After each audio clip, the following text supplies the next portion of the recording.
The stranger arrived in Pinos Altos on a Thursday afternoon when the New Mexico sun hung low and amber over the dusty hills, and Penelope Barrett knew the moment she saw him through her general store window that her carefully ordered life was about to unravel in the most unexpected way.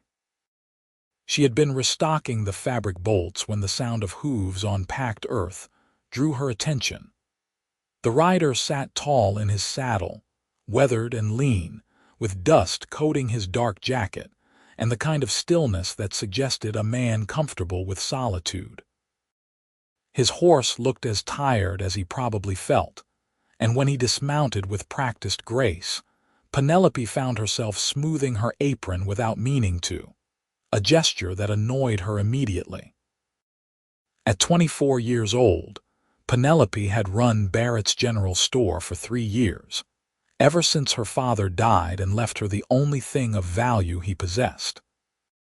The store occupied a prime corner of Pinos Altos' Main Street, a modest building with whitewashed walls and a wooden porch that creaked in the mountain wind. She stocked everything from coffee and flour to fabric and farming tools, and she prided herself on knowing exactly what sat on every shelf. The bell above the door chimed as the stranger entered, and Penelope straightened behind her counter, arranging her face into the polite but distant expression she wore for all customers. "Good afternoon," she said. "What can I help you with?" The man removed his hat, revealing dark hair that needed cutting and eyes the color of creek stones after rain. He was handsome in that rough-hewn way some men carried without seeming aware of it, probably in his late 20s, with the kind of face that looked like it smiled rarely but meant it when it did. "Afternoon, madam," he said, his voice low and slightly rough from what she imagined was days of breathing trail dust. "Need some basic supplies. Coffee, beans, salt pork if you have it. Oats for my horse." "I have all of that," Penelope replied, already moving to gather the items. Passing through or staying?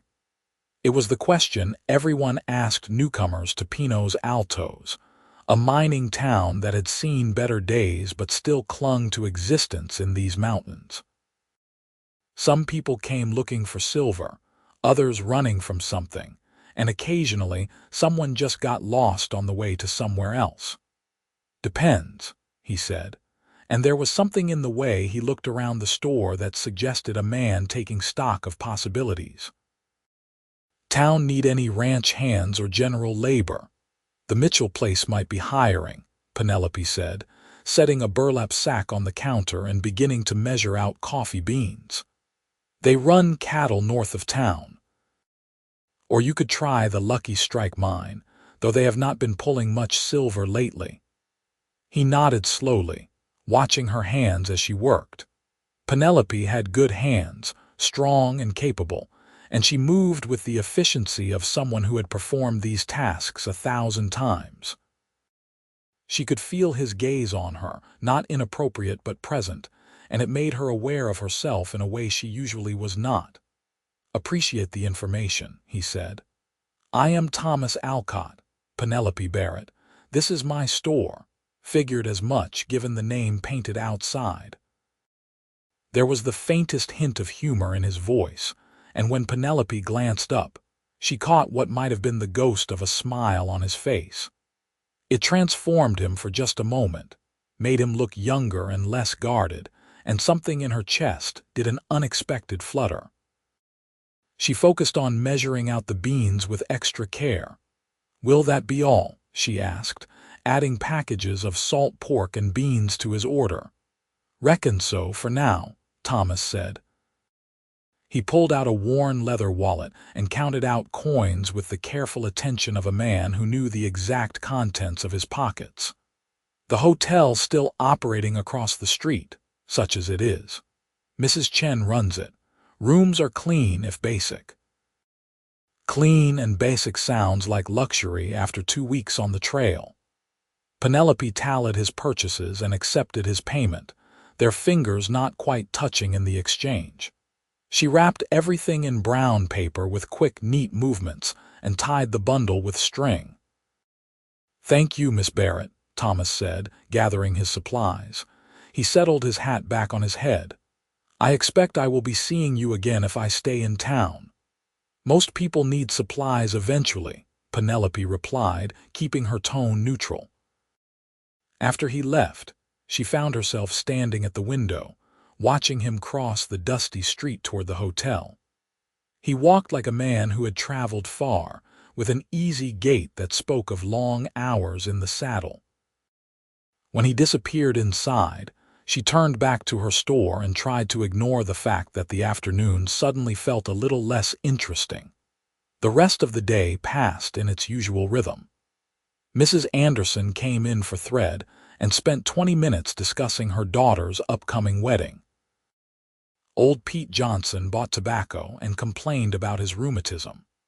Young Billy Martinez picked up an order of nails his father had placed, and Penelope gave him a peppermint stick like she always did, which made the boy grin with gap-toothed delight.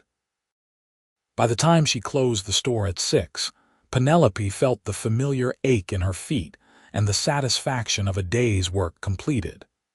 She lived in the apartment above the store, a practical arrangement that meant she was never far from her livelihood. The rooms were small but comfortable, decorated with her mother's quilts and the few family photographs that had survived the years.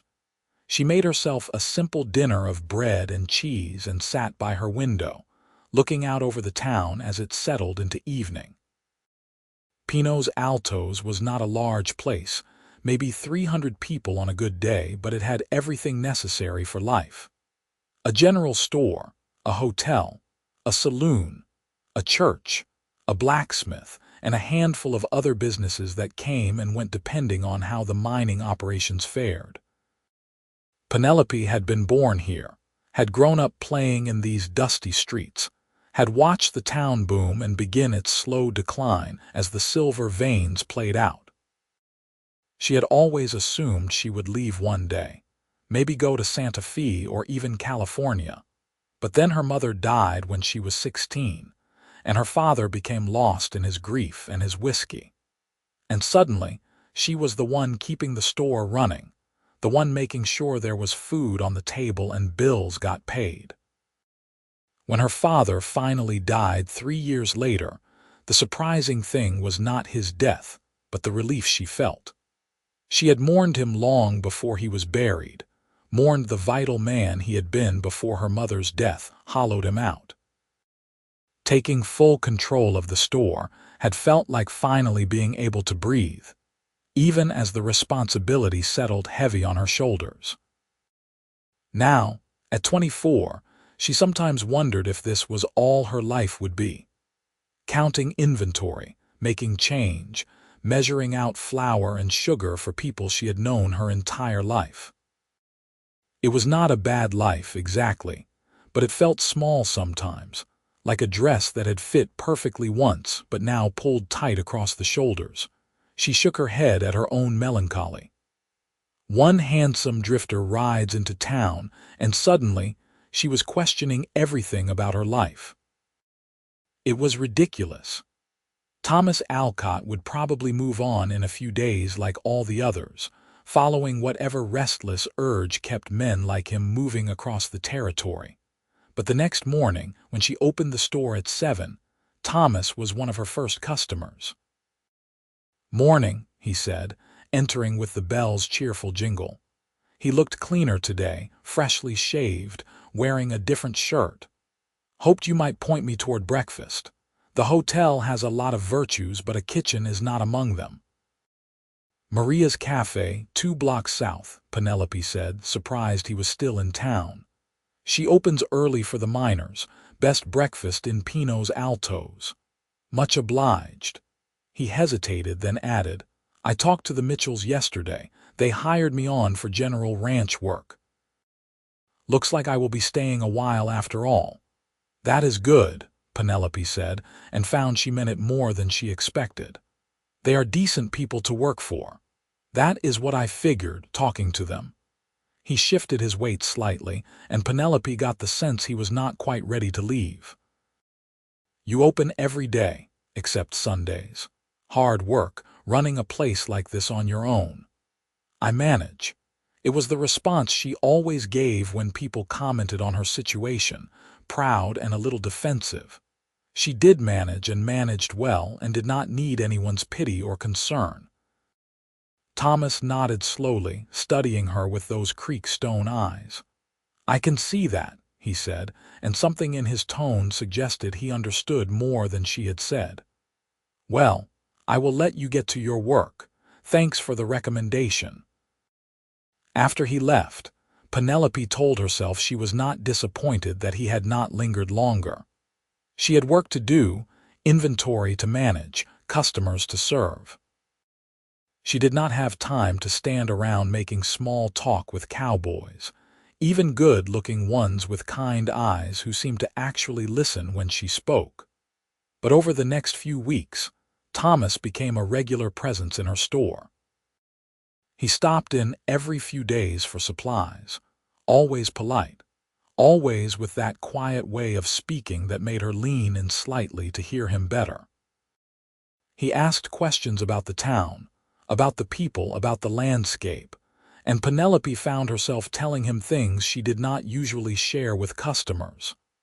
That mountain there, she said one afternoon, gesturing out the window toward a distinctive peak, is Fort Bayard Mountain.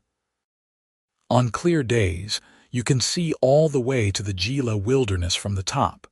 My father took me up there once when I was 10. I thought I could see the whole world. Probably not far off, Thomas said, standing beside her at the window. What did he think about you running the store? He did not have much choice. He could not do it himself by the end. That is not what I asked. Penelope glanced at him, surprised by the directness. I think he felt guilty, she said slowly. Guilty that I was tied here, taking care of him, managing everything, but also proud, maybe. He told me once, right before he died, that I had my mother's strength. That was the best thing he could have said. Thomas nodded, understanding in his face. You miss them. Every day, but especially my mother. She died too young, only 38. Sometimes I look in the mirror and realize I am becoming the age she was in my earliest memories. It is strange, outliving your parents' youth. I know what you mean, Thomas said quietly. My parents died when I was 15.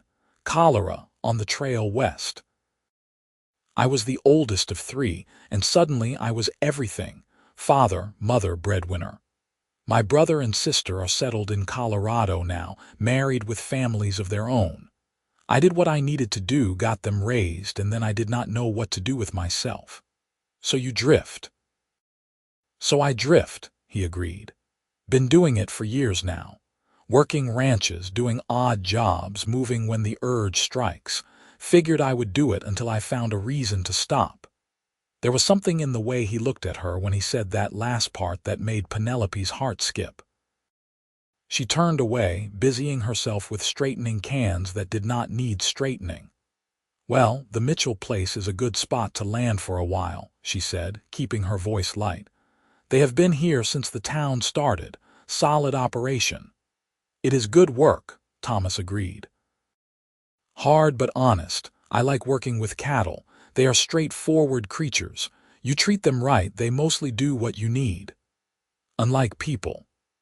Unlike people, he echoed with a hint of that almost smile. After he left, Penelope stood at her counter and tried to analyze what was happening. She was not foolish or naive. She recognized attraction when she felt it, that warm curl of interest when Thomas walked into her store, the way her day seemed to brighten when she heard his voice. But attraction was one thing and doing anything about it was another entirely. Thomas was a drifter, by his own admission. A man who had spent years moving from place to place, unable or unwilling to put down roots. Penelope, on the other hand, was as rooted as the mountains themselves, tied to this store and this town by duty and habit, and a strange kind of love for the only home she had ever known. Getting involved with someone like Thomas was asking for heartbreak. And yet, and yet she found herself watching for him, listening for the bell above her door with a new kind of anticipation. She found herself taking more care with her appearance in the mornings, choosing her nicest work dresses, making sure her hair was neatly pinned. Small vanities she had not bothered with in years. Martha Hendricks, who ran the boarding house and knew everything about everyone in Pinos Altos, commented on it one afternoon when she stopped by for baking soda. "You are looking especially pretty these days, Penelope," she said, with the kind of knowing smile that suggested she understood exactly why. "Might it have something to do with that new cowboy working for the Mitchells?" "I have no idea what you mean," Penelope said primly. "I look exactly the same as always. Hum. If you say so, dear." Martha's eyes twinkled with amusement. "Though I will say, if I were a few decades younger and unmarried, I would not mind a bit of attention from Thomas Alcott myself. He is quite easy on the eyes and actually polite to boot." "Rare combination. Martha Hendricks, you are a scandal. I am a realist, which is different." Martha accepted her wrapped baking soda and fixed Penelope with a more serious look. "But truly, dear, there is no shame in having an interest in a man. You are young and pretty, and you have spent the last several years doing nothing but working. You deserve some happiness." "I am happy," Penelope protested, but it sounded weak even to her own ears. "You are content, which is not the same thing at all. Think about it." After Martha left, Penelope did think about it. Was she happy? She had never really asked herself that question before. She had been too busy surviving, managing, keeping everything running. Happiness seemed like a luxury she could not afford, something for people whose lives were more settled, more secure. But maybe Martha was right. Maybe she had confused contentment with happiness, routine with fulfillment. Maybe she had been so focused on maintaining what she had that she had forgotten to want more. The thought both thrilled and terrified her. 2 days later, Thomas came into the store carrying a small bundle wrapped in cloth. "I brought you something," he said without preamble, setting it on the counter between them. Penelope looked at the bundle, then at him, confused. "What is it? Open it and see." She unwrapped the cloth carefully, revealing a piece of wood about the size of her palm, carved into the shape of a bird in flight. It was beautiful work, detailed and smooth, the grain of the wood making it seem like the bird had texture, feathers. "You made this?" she asked, turning it over in her hands with wonder. "Hobby of mine. Started doing it as a kid, never stopped. I noticed you had a collection of little things on the shelf behind your counter. Figured this might fit in." Penelope did have a collection, small treasures she had gathered over the years. A smooth river stone, a pressed flower in a frame, a tiny china dog her mother had given her, but nothing as lovely as this carved bird. "It is beautiful," she said softly, "but I cannot accept it." "You should sell something this fine." "I made it for you, not to sell. It is a gift, Penelope. You are allowed to accept gifts." The way he said her name with that low, rough voice made something warm bloom in her chest. She looked up and met his eyes, and the intensity there took her breath away. This was not just a friendly gesture. This was something more, something deeper, and they both knew it. "Thank you," she whispered. "I love it." "Good." His face relaxed into a real smile, not just the hint of one, and it transformed him completely. "I was hoping you would." For a long moment, they just looked at each other across the counter, the carved bird resting in Penelope's palm between them.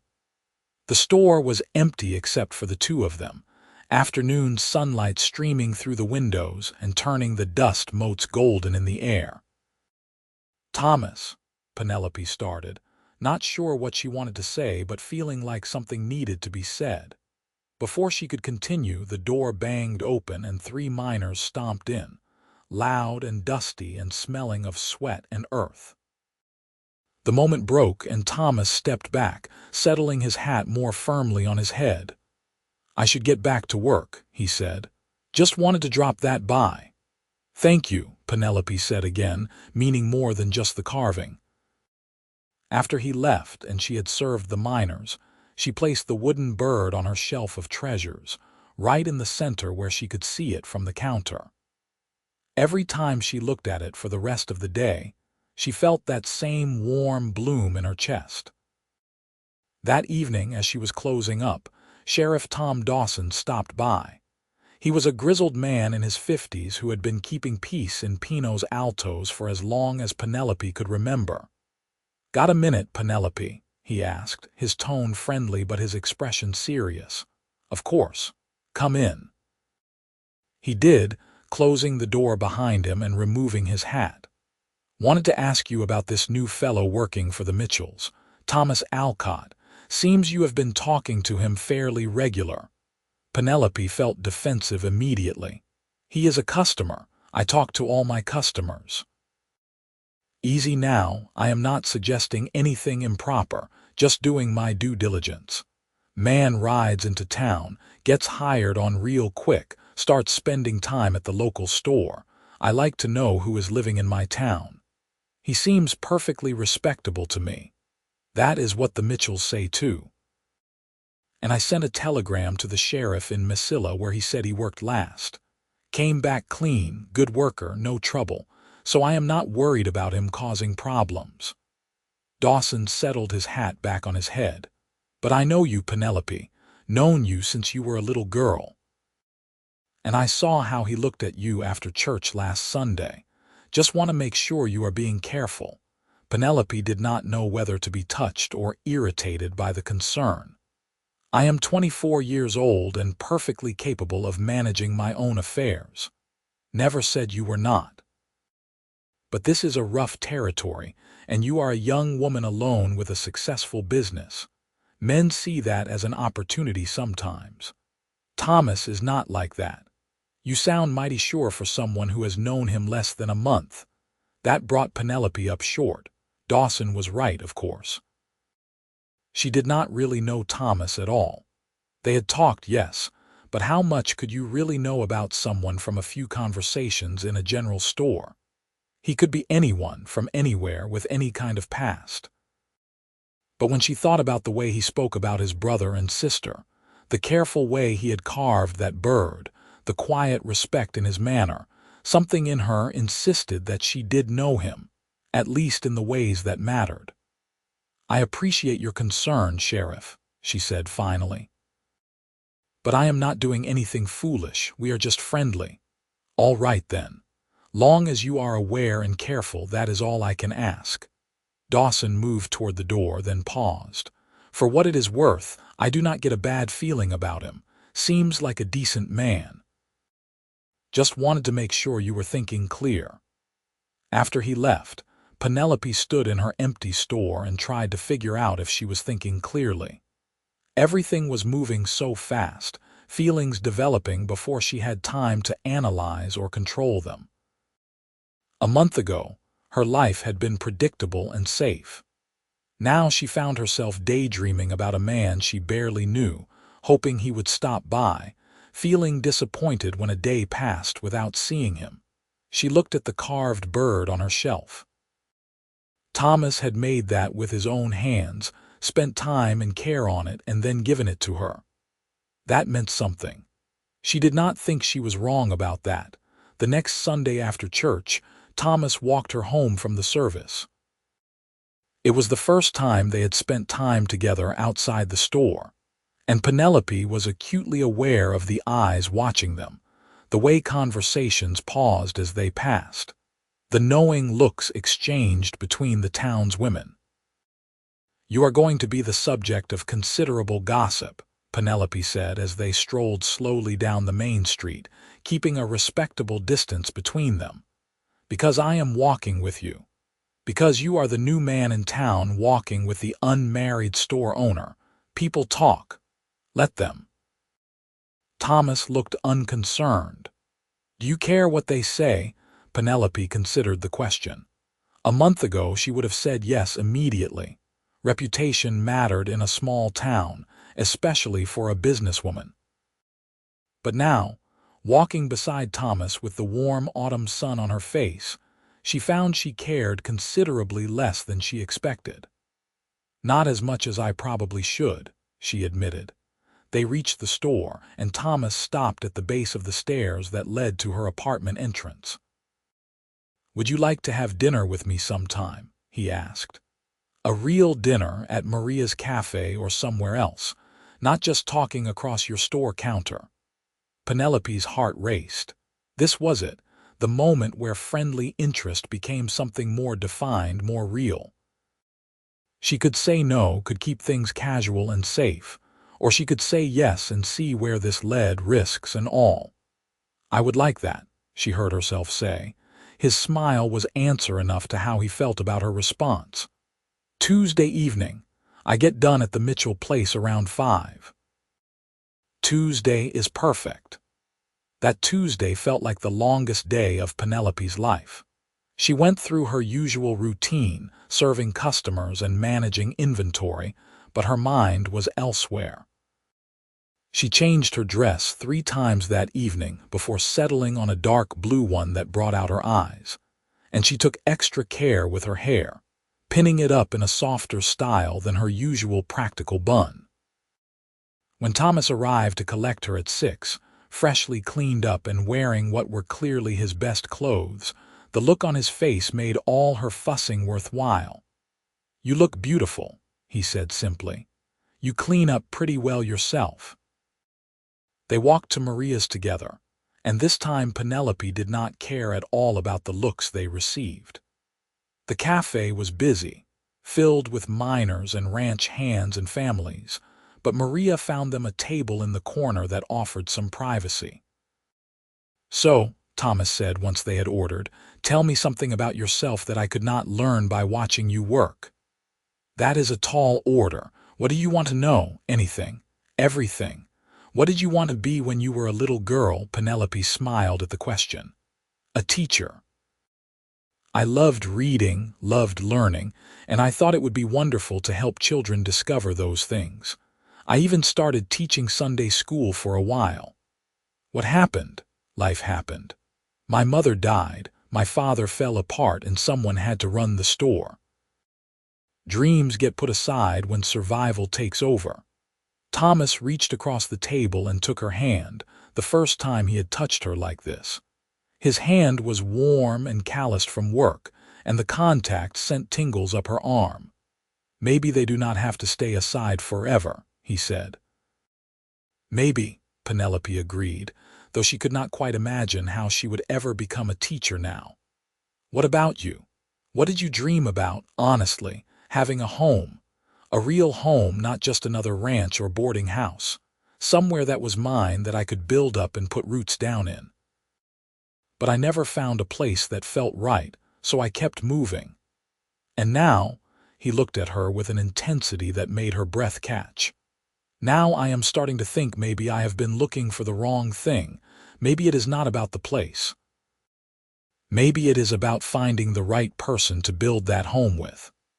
The food arrived before Penelope had to figure out how to respond to that, but throughout the meal, his words echoed in her mind. She had been so focused on her store, on maintaining what she had, that she had never really thought about building something more, something bigger. But sitting across from Thomas, talking and laughing and discovering shared interests and values, she could almost see it. A different kind of life, one that included partnership and possibility.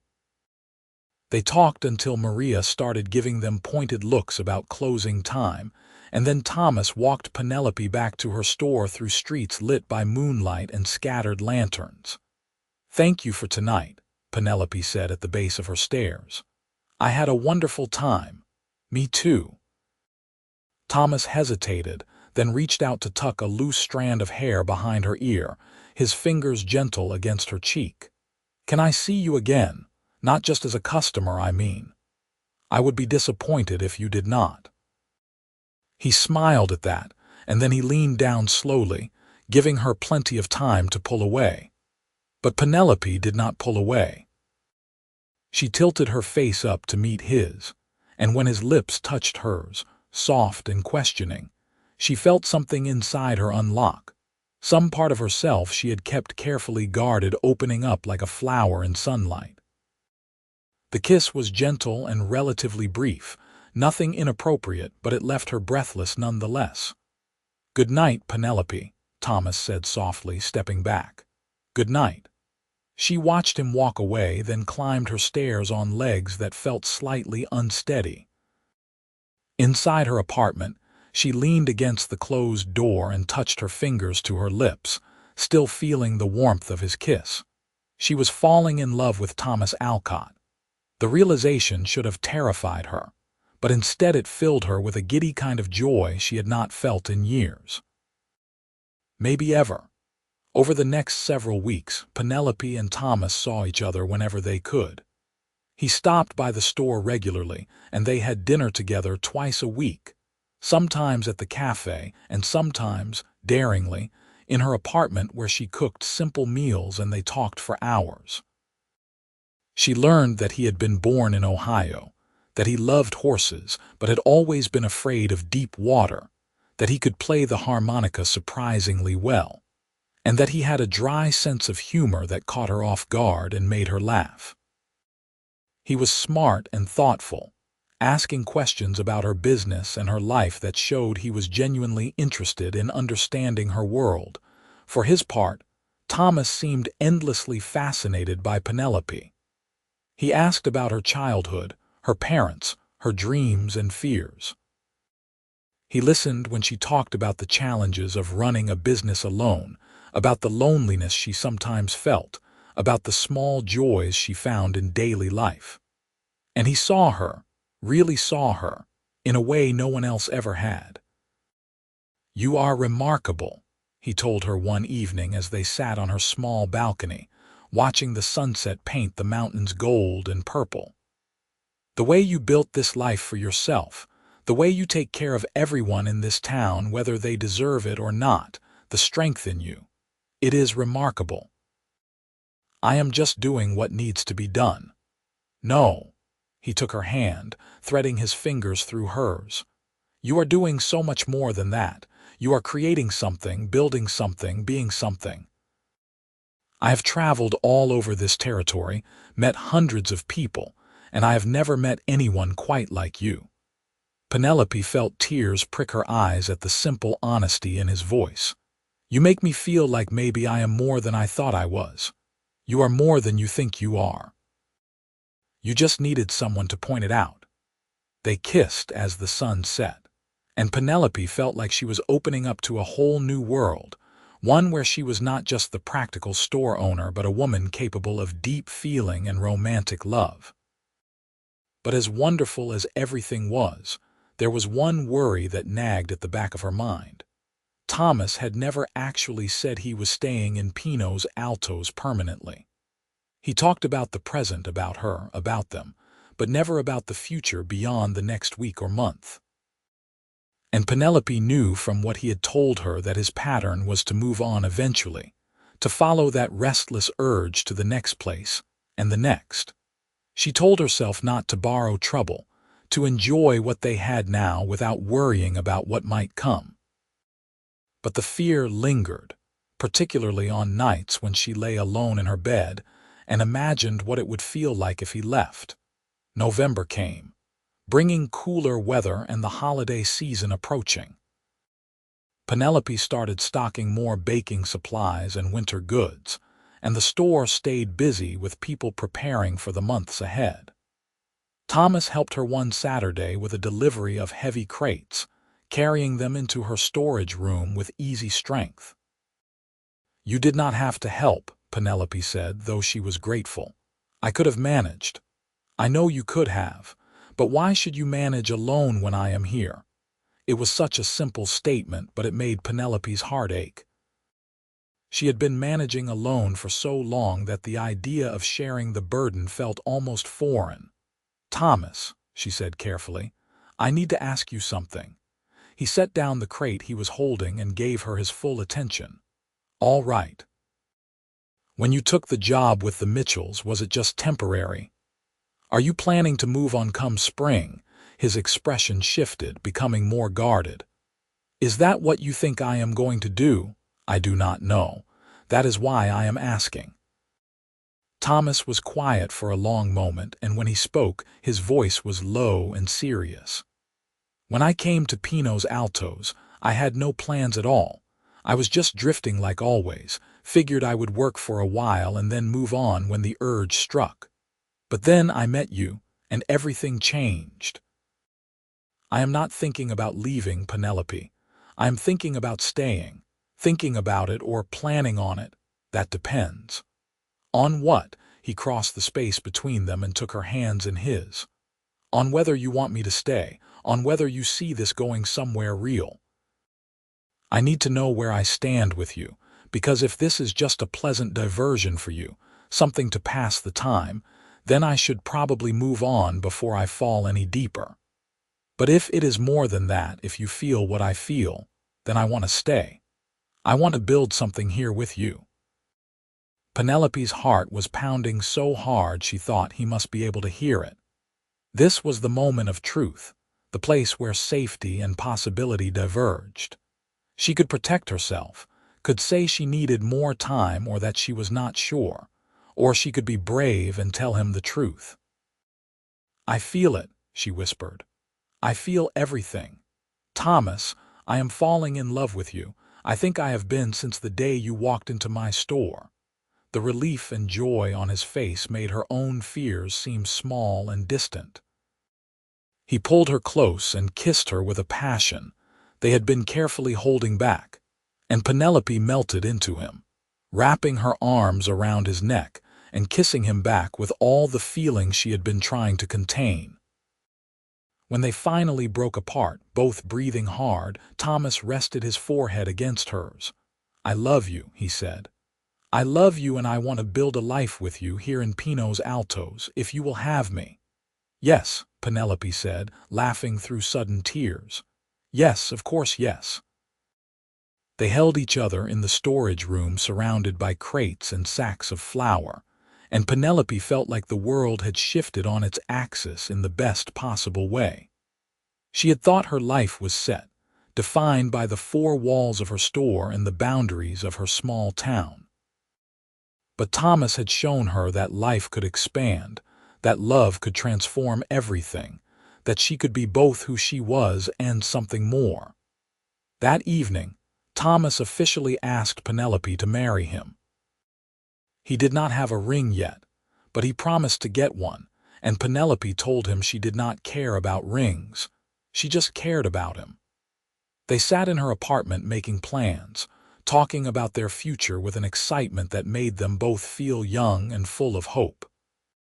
We could expand the store, Thomas suggested. Add a section for ranch equipment and tools. I know enough about that business to manage it, and it would draw more customers. I have been wanting to expand for years but never had the help to manage it, Penelope said. With both of us working together, we could really build something. And eventually, maybe a home of our own. A house with a real kitchen and bedrooms for the children we might have. Children. Penelope had not let herself think about children in years, had assumed that ship had sailed when she became absorbed in running the store. But now the possibility opened up before her like a door to a room she had never dared enter. I would like that, she said softly. All of it.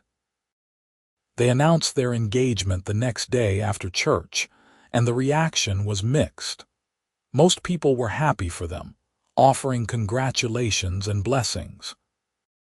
But Penelope could see the concern on some faces, particularly among the older women who remembered her father's decline, and worried about her tying herself to a man who had no roots in the town.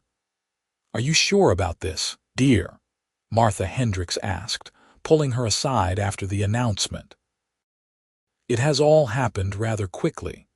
I am sure, Penelope said firmly. I know it seems fast, but Martha, I have never been more certain of anything in my life. Well, if you are happy, then I am happy for you. Martha hugged her warmly.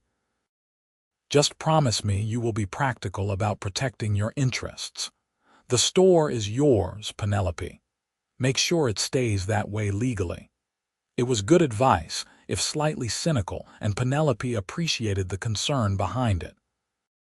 She and Thomas did visit the town lawyer the next week to draw up papers that would keep the store in her name while allowing Thomas to work as a partner in the business. It felt unromantic to be thinking about such things, but Penelope was practical enough to know that love did not negate the need for legal clarity. Thomas was not offended by the arrangement. "This is your store, your legacy from your parents," he said. "I would never want you to feel like I was trying to take that from you. I am happy to help build it up, but it is yours." This attitude only made Penelope love him more. They were married in early December, a simple ceremony in the Pinos Altos church with most of the town in attendance. Penelope wore a dress of cream-colored silk that she had ordered from Santa Fe, and Thomas wore a new suit that made him look both handsome and slightly uncomfortable. She carried a bouquet of dried wildflowers and pine cones, and when Thomas said his vows, his voice steady and sure, Penelope felt tears of joy streaming down her face. The reception was held at Maria's Cafe, which had been decorated with pine boughs and white ribbons. There was food and dancing and laughter, and Penelope felt surrounded by community in a way she had not since her parents were alive. These people, difficult and gossipy as they could sometimes be, were her people. This place, dusty and declining as it might be, was her home. And now she had someone to share it with. That night, in the apartment that was now their apartment, Thomas carried her over the threshold and set her down gently in the middle of the main room. "Hello, Mrs. Alcott," he said, smiling. "Hello, Mr. Alcott," she replied, feeling a giddy thrill at her new name. They made love for the first time that night, and it was tender and a little awkward and absolutely perfect. Penelope had no experience with such things, and Thomas was patient and gentle, making sure she felt safe and cherished. Afterward, lying in his arms with moonlight streaming through the window, she felt complete in a way she never had before. "I love you," she whispered into the darkness. "I love you too," he whispered back. "Thank you for letting me stay. Thank you for wanting to." The first months of marriage brought adjustments. Thomas moved his few possessions into the apartment, and they navigated the small awkwardnesses of learning to live together. How he liked his coffee, when she needed quiet time, how they would divide household chores around their work schedules. But the adjustments were minor compared to the joy of partnership. True to his word, Thomas threw himself into helping with the store. He took over the heavy lifting and deliveries, managed relationships with suppliers for ranch equipment, and started a side business repairing tools and tack. His presence freed Penelope to focus on the aspects of the business she enjoyed most: working with customers, managing inventory of dry goods and fabrics, and handling the bookkeeping. Together, they were more successful than Penelope had ever been alone. Revenue increased, and by spring they had enough saved to start planning for a real house. Thomas found a plot of land at the edge of town with mountain views and space for a garden, and they bought it with money they had earned together. "We will build it ourselves," Thomas said, standing on the empty land with his arm around Penelope's waist.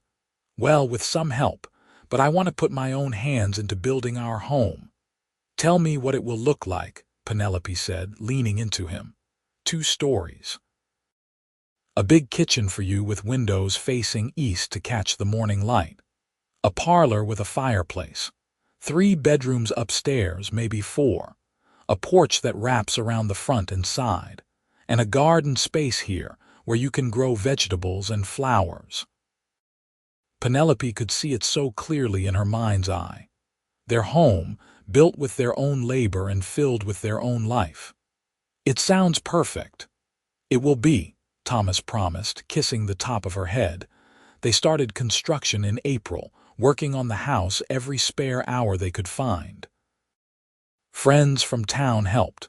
The Mitchell family, Sheriff Dawson, even some of the miners who appreciated Penelope's fair prices and kind treatment. It was hard work, but satisfying in a way that made every aching muscle worthwhile. By June, the basic structure was complete, and by August they were ready to move in. The house was not entirely finished, still needing interior painting and some final touches, but it was theirs and it was home. Penelope stood in the empty parlor on moving day and felt tears come to her eyes. "What is wrong?" Thomas asked, immediately concerned. "Nothing is wrong. Everything is right. I just never thought I would have this. A real home built with love, a partner who sees me and values me, a future that feels open instead of closed. It is more than I ever dreamed possible." Thomas pulled her into his arms and held her close.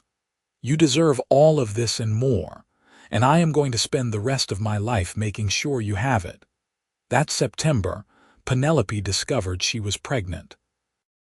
The realization came slowly, through missed monthly courses and morning sickness that she initially attributed to something she ate.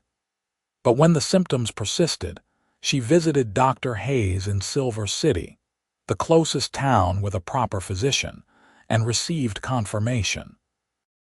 She was going to be a mother. The news filled her with equal parts joy and terror. She had always wanted children, but the practical realities of pregnancy and childbirth in this rough territory were sobering.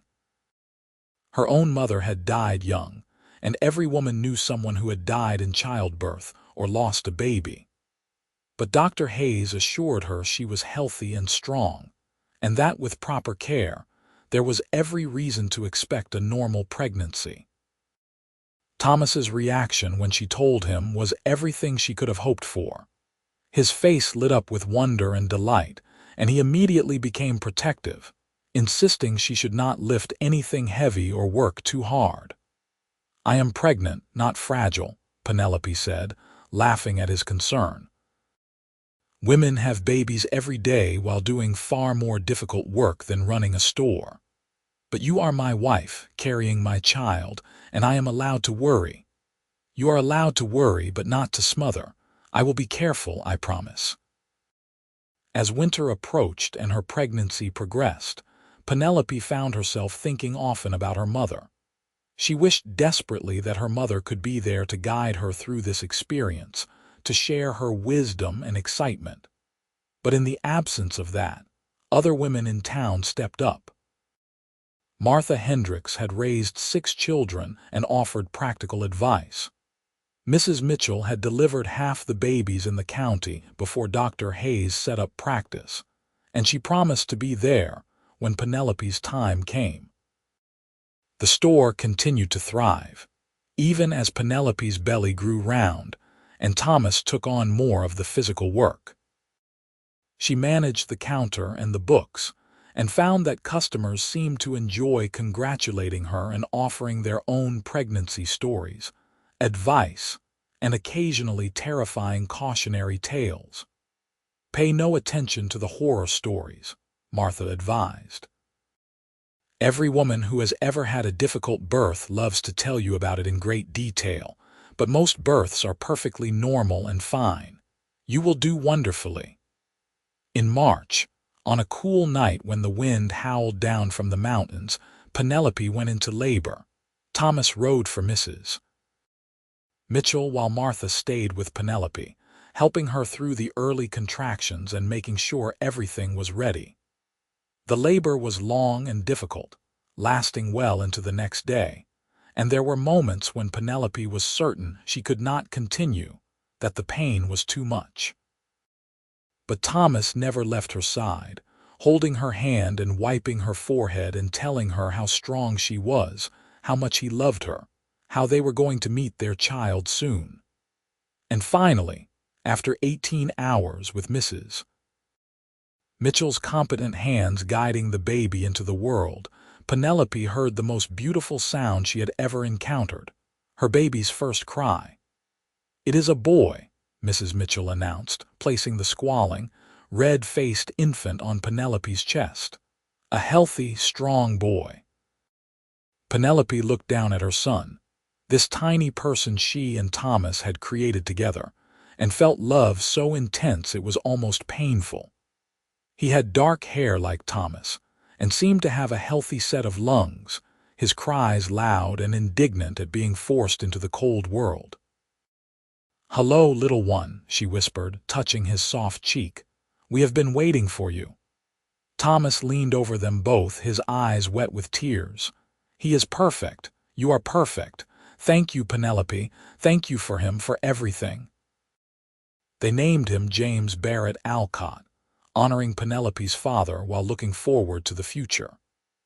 James was a demanding baby, waking every few hours to nurse, and seeming to have opinions about everything from the temperature of his bath to how tightly he was swaddled. But he was their demanding baby, and both Penelope and Thomas were utterly smitten. The store routine had to adapt to accommodate a newborn. Penelope kept James in a basket behind the counter for the first few months, nursing him between customers and letting him sleep to the familiar sounds of commerce. Thomas took on even more of the work, and they hired Billy Martinez, now 16 and strong, to help with heavy lifting and deliveries. Life was exhausting but full in a way it never had been before.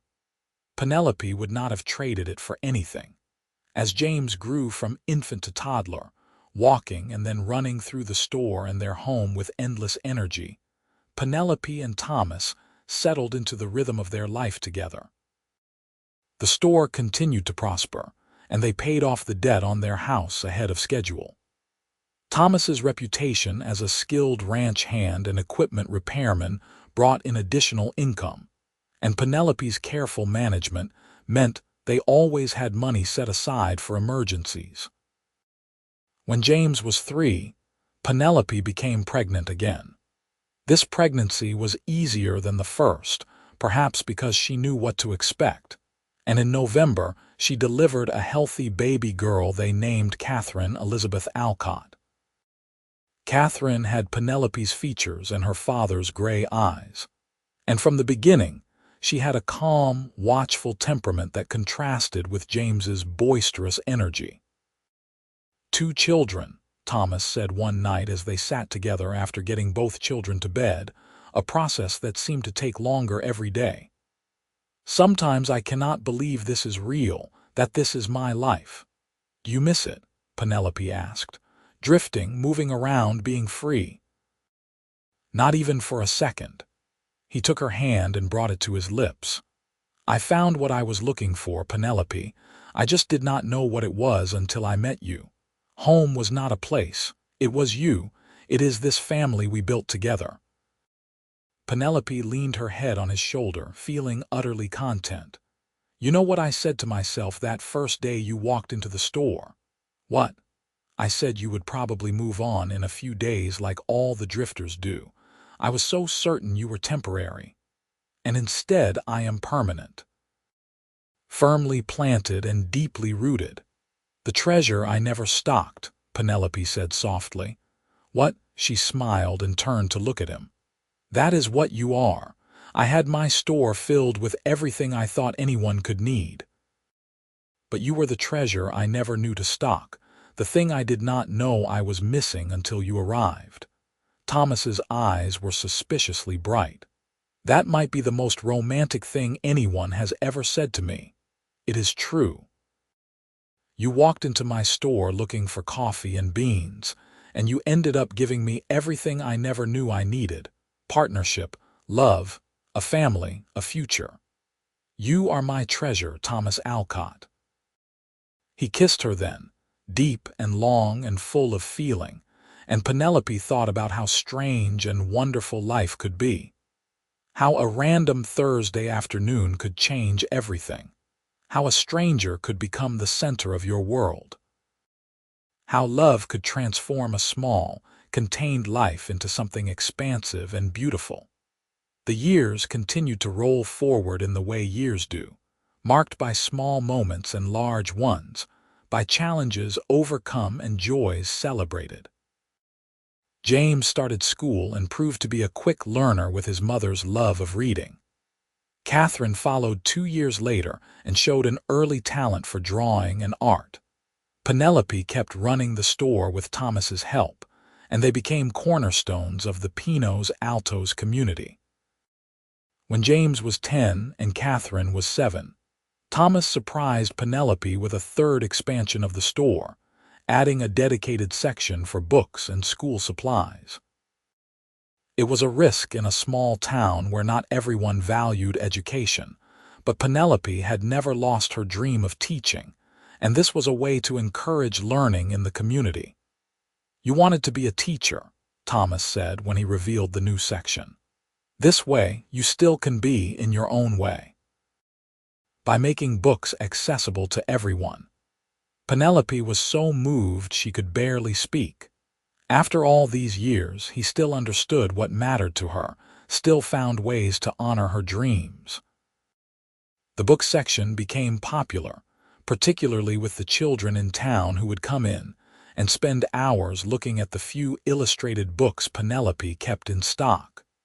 She started an informal lending library, letting people borrow books on their honor to return them. Most did, and the few that did not were worth the loss for the joy of seeing children and adults alike discover the pleasure of reading. When Penelope was 35, her son James told her he wanted to become a teacher when he grew up. The announcement filled her with pride and a sense of completion. Her dream, deferred but not destroyed, was finding new life in her son. "I think you would make an excellent teacher," she told him. "You are patient and kind, and you love learning. Those are the most important qualities." "Will you help me prepare?" James asked. "Maybe I could practice by teaching Catherine things. I think your sister would enjoy that very much." And so the years continued, each one adding new layers to the life Penelope and Thomas had built together. They had struggles, of course. There were hard years when the mines failed and business slowed. There were illnesses and injuries, moments of fear and uncertainty. There was the time a fire started in the storage room and nearly destroyed the store, stopped only by Thomas's quick thinking and the whole town forming a bucket brigade. But through it all, they had each other. They had the partnership they had built, the family they had created, the community they served. And they had love, deep and enduring, the kind that only grows stronger with time and shared experience. On their 20th wedding anniversary, Thomas took Penelope on a trip to Santa Fe, their first real vacation in all their years together. They left the store in James's capable hands, now 20 and fully trained in the business, and took the train south. Santa Fe was overwhelming and wonderful, so much bigger and busier than Pinos Altos. They stayed in a real hotel with running water and electric lights, ate in restaurants and visited art galleries and shops. But as delightful as it all was, Penelope found herself missing home by the third day. "I thought I would love being somewhere bigger, somewhere with more opportunity," she said as they walked through the city plaza. "But all I can think about is getting back to our house, our store, our life." "That is because you built something real," Thomas said. "You are not running from anything or searching for something. You are complete where you are." "We are complete where we are," Penelope corrected. "It is not just me. It is us together." They returned to Pinos Altos with gifts for their children and renewed appreciation for the life they had. James had managed the store perfectly in their absence, proving he was ready for more responsibility. Catherine, now 17, had helped him and was beginning to show interest in the business herself, though Penelope suspected her artistic daughter would ultimately pursue something creative. As Penelope entered her 40s and then her 50s, she began thinking about legacy and succession. James had married a lovely woman named Ruth, and they were building their own life while working in the store. Catherine had indeed pursued art, moving to Albuquerque to study and work, though she visited often. Penelope and Thomas had 3 grandchildren by the time Penelope was 55, and nothing gave her more joy than James's oldest son running through the store the way his father once had. Thomas aged well, his dark hair going gray, but his strength barely diminished. He still did most of the physical work around the store, still repaired equipment and managed deliveries, still made Penelope laugh with his dry observations about life and people. And every night, they sat together on their porch and talked about their day, a ritual they had maintained for decades. When Penelope was 60, she and Thomas officially signed the store over to James, though they continued to work there several days a week. It felt right to pass it on to the next generation, to let James put his own stamp on the business while preserving what made it special. "Your parents would be so proud of what you built," Thomas said one evening as they watched the sunset from their porch, a view they never tired of. "What we built," Penelope corrected automatically, as she always did. "All right, what we built.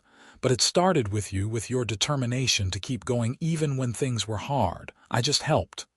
"You did more than help. Thomas, look at me."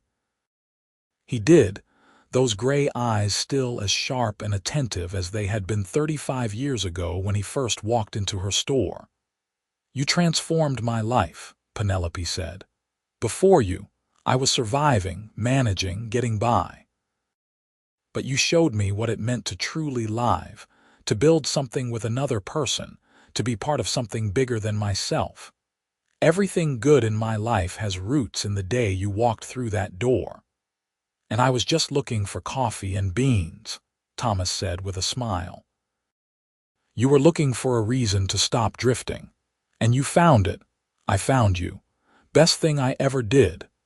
They held hands on the porch as the sun set, the same way they had countless times over the decades. In the distance, they could see Pinos Altos, smaller now than it had been in the mining boom days, but still holding on, still home to people who chose to stay despite the town's slow decline. The store, their store that was now James's store, sat on its corner, lights glowing in the windows. Penelope thought about that afternoon so many years ago when a stranger rode into town and changed everything. She had been 24 and resigned to a small life, unable to imagine that love and partnership could transform her world. But Thomas had seen something in her that she had not seen in herself, and he had chosen to stay, to build, to love. "You know what the best part is," Penelope said. "What?" "I would do it all again exactly the same way. Every struggle, every challenge, every moment of doubt or fear. Because they all led here to this porch with you, having built a life worth living." "Me too," Thomas said softly. "Every mile I drifted, every place I did not stay, all of it was worth it because it led me to you." They sat in comfortable silence as the stars began to emerge one by one in the darkening sky. Inside their house, built with their own hands, memories lived in every room. James taking his first steps in the kitchen, Catherine drawing pictures at the parlor table, grandchildren laughing and playing in the bedrooms upstairs. In town, the store stood as a testament to what they had built together, serving the community for decades, providing not just goods but a gathering place, a constant in a changing world. Penelope rested her head on Thomas's shoulder and smiled. She had been a store owner who thought she had everything she needed. But Thomas Alcott, drifting cowboy with no plans and no roots, had proven to be the treasure she never knew to stock. And together, they had built not just a business or a house but a real home, filled with love and family, and all the intangible riches that mattered most. The wind whispered through the mountains, carrying the scent of pine and possibility, and Penelope closed her eyes, content in the knowledge that some things, the most important things, could never be measured or stocked on a shelf. Love, partnership, family, home. These were the treasures that truly mattered, and she had been blessed beyond measure. As they sat together watching the night deepen, Penelope squeezed Thomas's hand and knew with absolute certainty that she was exactly where she was meant to be, with exactly who she was meant to be with, living exactly the life she was meant to live. It had not been the life she imagined in her youth, but it was so much better than anything she could have dreamed. The story of the general store owner and the drifting cowboy had become the story of Penelope and Thomas, and it was a story of transformation and love, of finding home in another person, of building something beautiful out of chance and choice. It was, in every way that mattered, a story with a perfect ending, one that would continue to echo through their children and grandchildren, a legacy of love that would outlast them both. And if anyone had asked Penelope in that moment if she had any regrets, any wishes for a different life, she would have laughed and said no. Because this life, with all its challenges and joys, its ordinary days and extraordinary moments, was exactly what she had always needed. Thomas had been right all those years ago when he said maybe he had been looking for the wrong thing. That home was not about a place, but about finding the right person. They had found each other. Two people who needed exactly what the other had to offer. And in finding each other, they had found everything. The stars continued to emerge overhead, countless and brilliant in the clear mountain air, and Penelope thought about all the roads not taken, all the choices that had led to this perfect moment. If Thomas had ridden through Pinos Altos without stopping, if she had not happened to be at the window when he arrived, if either of them had been too cautious to take a risk on love, none of this would exist. Their life together hung on such slender threads of chance and choice, but it did exist. They had chosen each other, built together, loved deeply, and now in their elder years they could look back on decades of partnership and know they had created something rare and precious. "I love you, Penelope Alcott," Thomas said into the quiet night. "I love you too, Thomas Alcott. Today, yesterday, tomorrow. Always." They sat together on their porch as they had for 35 years, two people who had found in each other the treasure that could never be bought or sold, only given freely and cherished completely. The drifter had found his home. The store owner had found her partner. And together, they had found a love that would last not just a lifetime but beyond, living on in the family they had created and the legacy they would leave. The night deepened around them, peaceful and full of promise, and Penelope felt nothing but gratitude. For this life, this love, this man beside her, for the courage to take a chance on a stranger who became her everything, for the store that had brought them together and the home they had built from dreams and determination. It was not a fairy tale with princes and castles. It was something better, something real. It was the story of two people who found each other in a dusty New Mexico mining town and chose to build a life together, day by day, year by year, through good times and hard times and all the ordinary moments that make up a life well lived. And it was, in every sense that mattered, a story with a happily ever after.